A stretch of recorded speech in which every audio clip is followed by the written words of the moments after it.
Mr. President, you've just come from making a speech at celebrating a nonviolent event, the March on Washington, Martin Luther King speech 50 years ago.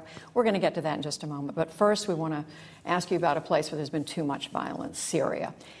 How close are you to authorizing a military strike, and can you assure the American people that by doing so, given Iraq and Afghanistan, that the United States will not get bogged down in yet another war halfway around the world? Well, first of all, I have not made a decision. I have gotten options from our military. I had extensive discussions with my national security team.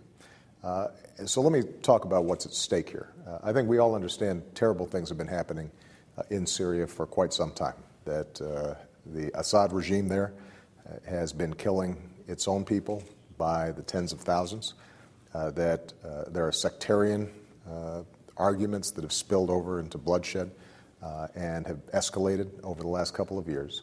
And although what's happened there is tragic, and although I have called for Assad to leave and make sure that we've got a transitional government that could be inclusive in Syria, what I've also concluded is that direct military engagement, involvement in a civil war in Syria would not help the situation on the ground. And so we've been very restrained. Although diplomatically, we've been very active. We've been providing a lot of humanitarian aid to people who've been displaced by the war. But what I also said was that if the Assad regime used chemical weapons on his own people, that would change some of our calculations. And the reason has to do with not only international norms, but also America's core self-interest. We've got a situation in which you've got a well-established international norm against the use of chemical weapons. Syria has one of the largest stockpiles in the world of chemical weapons. This is a volatile country in a very volatile region. We've got allies bordering Syria. Turkey is a NATO ally. Jordan, a close friend that we work with a lot. Israel is very close by. We've got bases throughout the region. We cannot see a breach of the non-proliferation norm that allows potentially chemical weapons to fall into the hands of all kinds of folks. So what I've said is that we have not yet made a decision, but the international norm against the use of chemical weapons needs to be kept in place, and nobody disputes, or hardly anybody disputes, that chemical weapons were used on a large scale in Syria against civilian populations.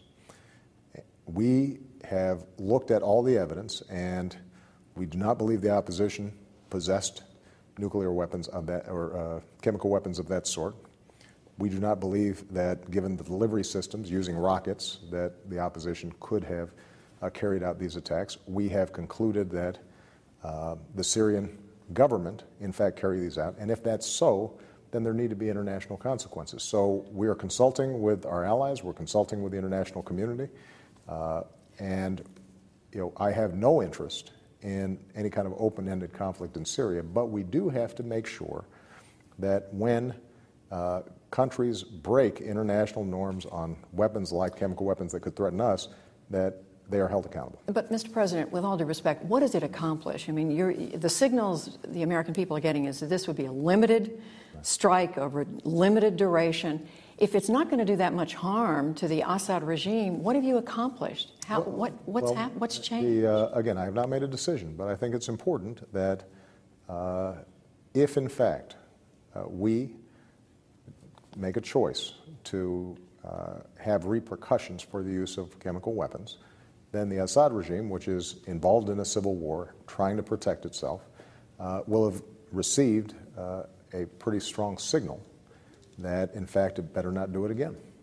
And that doesn't solve all the problems inside of Syria. And it doesn't obviously end the death of innocent civilians inside of Syria. And we hope that, in fact, ultimately a political transition can take place inside of Syria. And we're prepared to work with anybody, the Russians and others, to try to bring the parties together to resolve the conflict. But we want the Assad regime to understand that by using chemical weapons on a large scale against your own people, against women, against infants, against children, that you are not only breaking international norms and standards of decency, but you're also creating a situation where U.S. national interests are affected, and that needs to stop.